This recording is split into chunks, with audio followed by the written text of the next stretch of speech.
one of the themes in the book is about Gina. The name was changed. She's a Walmart employee and someone who ultimately, and from North Carolina, a mobile home, and ultimately she decided to vote for now President Donald Trump.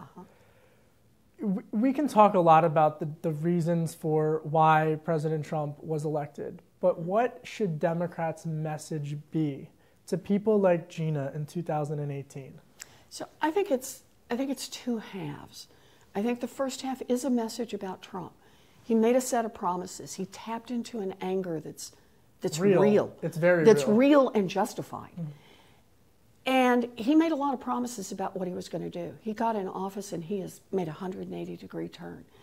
And so instead of being there for working families like Gina's, instead of trying to help, what Donald Trump has done is he put together a team of billionaires and bankers, handed the economy over to them, and then he's just signed off on one law after another that, you know, undercuts worker safety and says companies that kill or maim their employees can hide that fact a little more easily, or companies that steal wages from their employees, or that investment advisors can cheat retirees.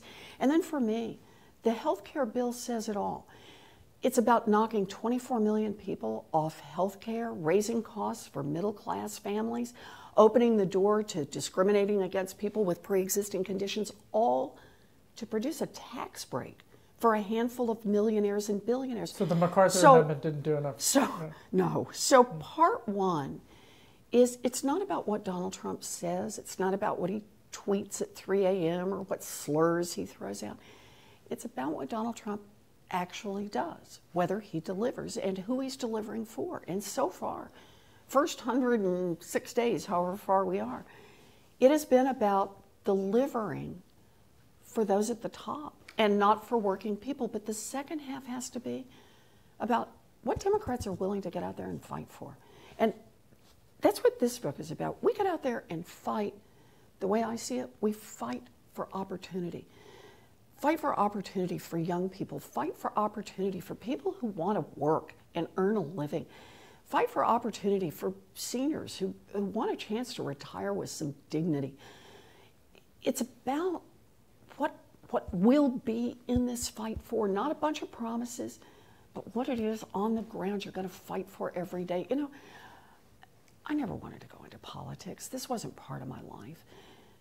Really? No, not Really? even close. Never, I wanted to be a teacher. It's all I ever wanted to be. But I ended up, for pretty much all of my adult life, both teaching and doing work about what was happening to working families like the family I grew up in. And now working families have their backs against the wall. And if we don't fight back, this country could fundamentally change. Be a country that only works for those at the top, not a country of the kind of opportunity that it gave. So everyone asks you if you're going to run for president, but I want to ask you actually, because I think that's a very serious question that shouldn't be a throwaway question. Good. So I want to ask you, you went through this thought process in 2012. I interviewed the Ready for Warren people. I've interviewed activists on both sides of the party. But this is a serious question. So what goes into making that decision? So how do you decide if, like, because you're someone who actually might do it, might not do it, but like, what do you actually put into that decision? That's the biggest decision you can make.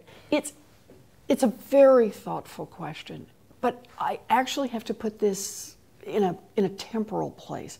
I'm not running for president. I'm running for my re-election for Senate in 2018, and I announced very early because I want people to know I am all in. I got to tell you, what scares me right now is what Donald Trump is going to do this evening, what he's going to do tomorrow morning, what he's going to do during the day tomorrow. The fight we have got to be in as a country has got to be what's going on right now in healthcare, in tax policy, in financial regulation, in infrastructure investment, in student loans, in education. Donald Trump truly is poised to deliver the knockout blow to America's middle class. And if we're not all engaged in the fight, and when I say all, I don't mean just all the folks in the Senate or even all the Democrats. I mean all the people. If we're not all engaged in that fight every single day. And if we're not drawn into it and making our voices heard, this country could fundamentally change, and it would happen on our watch. I believe that we have a moral responsibility to make this country once again a country that builds opportunities and makes investments for a future for our kids and our grandkids. And that doesn't mean a few of them, it means all of them.